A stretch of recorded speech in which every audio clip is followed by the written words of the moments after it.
Hi everybody, welcome back. Today we're going to continue with our exponentials. So to review really fast, what is the form that we're going to write all of our exponential equations in? Great, it's y is equal to a times b to the x power. So when we do this, don't forget that a is always your starting amount. We call that the initial value.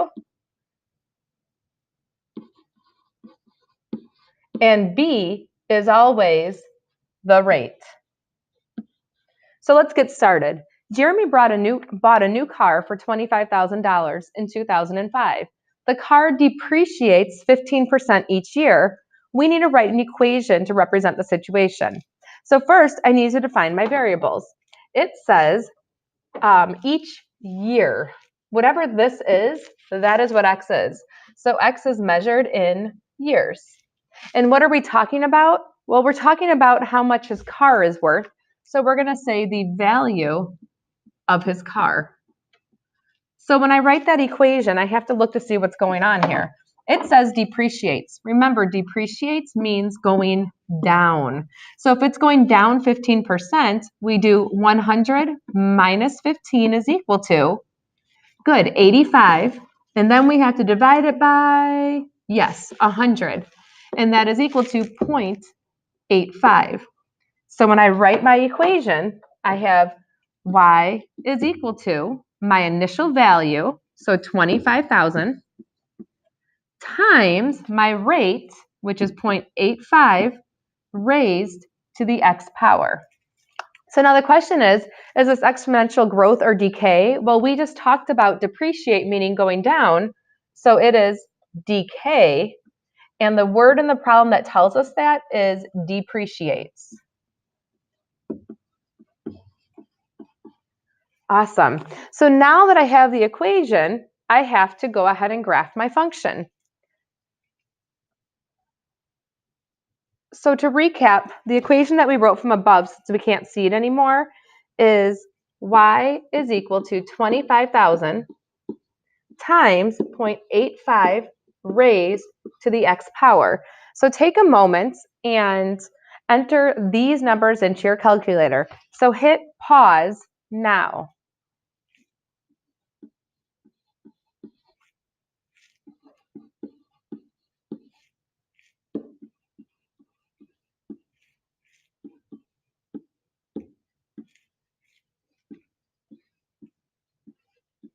Okay, welcome back. Take a moment, hit pause again, and double check that you got all these values correct. As you can see, I didn't put the decimal places because I can't get that close and specific on my graph. How did you do? Did you do a good job with entering this into your calculator to get the answers? Great. So now we have to graph it. And here's where it gets a little bit tricky. I know I have to get up to 25,000 on my graph. So if I look here, each one of these lines is going up by how much? Well, I have 10 lines listed, so a nice easy one to go up by would be 2,500. So this first line is 2,500. Double that, we got 5,000. Then 7,500.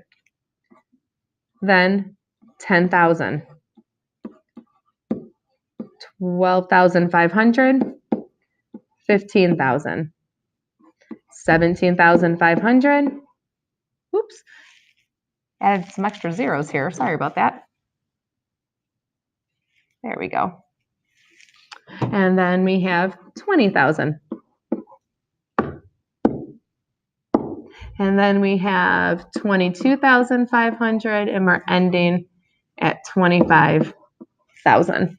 And don't forget to label this. What are we talking about on the y-axis? This is the value of car. Now on the x-axis, they're only going up by 1 in my table, so don't forget 0 is always in the middle, and we're just going to go up by 1 right here. There's no reason to scale it any differently. So now when I plot my points, okay, 0, 25,000. 1 is at around 21,000, so that'd be somewhere around here. 2 is at about 18,000. 3 is just over 15.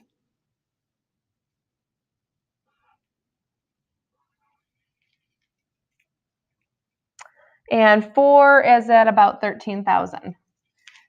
Now, as far as completing this, we know that we're going to be getting really close to what axis?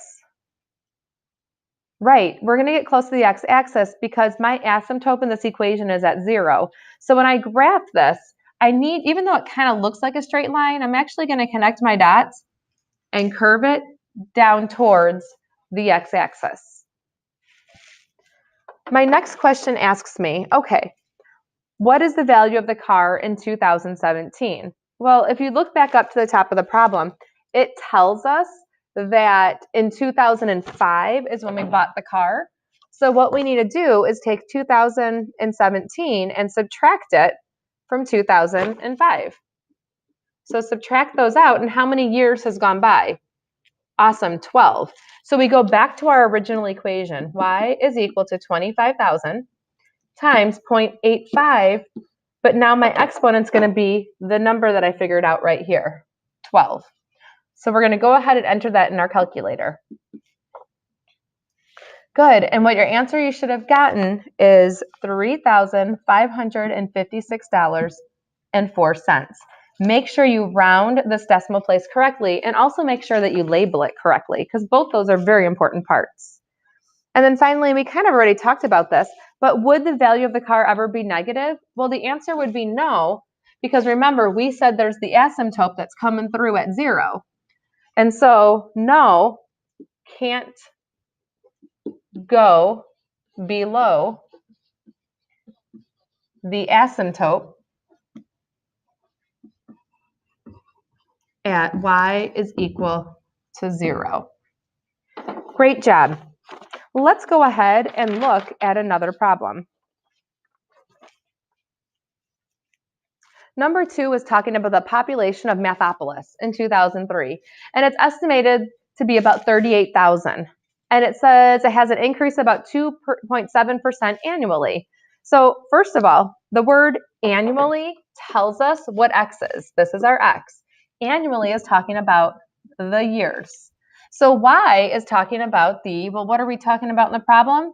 Population. Good. So going into our problem, it's saying it's increasing 2.7%.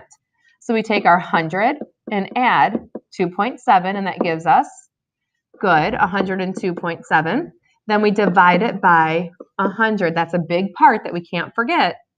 Good, and you get 1.027. So when I write my equation, I have y is equal to my starting population, 38,000, times my rate, 1.027, raised to the x power. So is this exponential growth or decay? This is definitely growth. You could say, because it says increases in the problem, you can also look at the rate, the b value. So we could say the b value is greater than 1. That's another way to see if it's growth or decay. Okay, so now we have to go through and graph our equation. So remember our equation. I'm going to write it here so we have it handy.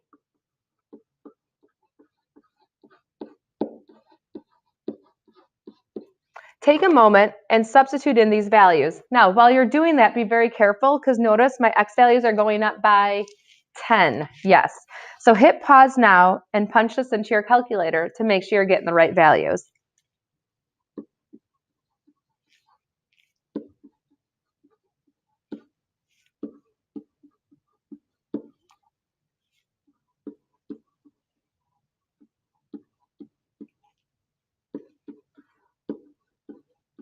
Welcome back. Okay, so looking at these values here, you're going to see that, again, I have all whole numbers. And the reason I have all whole numbers for this particular problem is we're talking about people. We can't have a partial person. So now we're going to go ahead and graph it. I see that my largest y value so far is 110,000. So I can't go up by 10,000 here because I won't be able to get high enough on my graph. So instead, I think a great number to go up by is 20,000. So each line will be 20,000.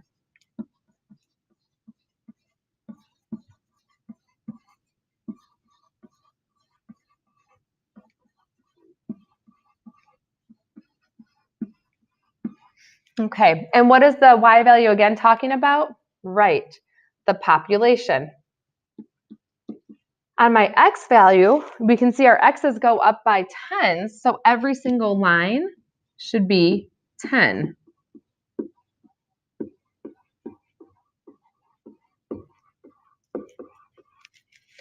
So now when I graph my points, I have to do so carefully. So 0 is at 38,000. 10 is just below 50, so it's kind of right in the middle here. 20 is at 64. 30 is at 84. And 40 is at 110. So you can kind of see the curve taking shape, but remember it can't be a straight line, so we do have to curve it upwards. Great. Oh, I forgot my label. Don't forget, this is the number of years. Okay. So it says, if the car continued to decrease, what would the population be? Okay, that's not the car. It should be if the population continued to increase. That's more what should be there. So 2027. So this was taking place in 2003. So we need to subtract these out and we find 24 years have gone by. So we have y is equal to that 38,000 times 1.027, and my x value is the number I computed over here. So to the 24th power. So if you enter that into your calculator, what population do we come up with? 72,024 people. Remember, I can't put decimals here because I can't have a partial person. Make sure you round that number correctly.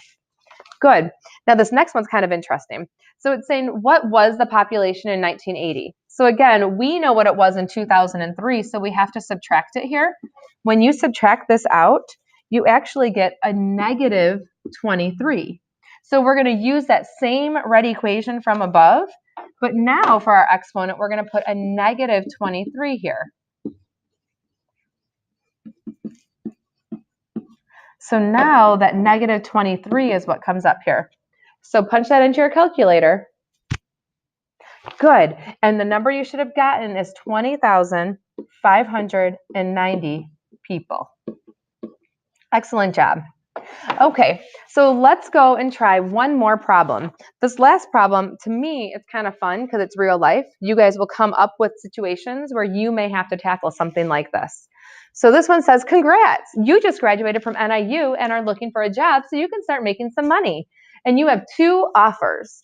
Company A is giving you a starting salary, that's my A value, of $30,000, and every year you get a 10% raise. So remember, we have 100 plus the 10, because it's a raise, is equal to 110 divided by 100 equals 1.1. Good. So now company B is going to give you a starting salary of $50,000. So that's my A for my green equation. But for this company, they're only going to give you a 2% raise. So we have 100 plus 2 is equal to, good, 102, divided by 100 equals 1.02. Now that I went ahead and labeled all the information in my problem, I can actually start writing down my equations. So looking at my red equation, y is equal to my starting salary, which is $30,000, times my rate, which is 1.1 raised to the x power. Company B, y is equal to my starting salary, $50,000, times my rate, 1.02 raised to the x power. And if you hear the drum line in behind, it's because we have some people that are going to an awesome competition. Okay, so as I continue here, now that I have my two equations, I want to know how much I'll earn at each company after 3 years. So for my red equation, I'm going to go ahead and type in my calculator, y is equal to 30,000 times 1.1, but I'm talking about 3 years. So to the third power, and how much money would I get at company A?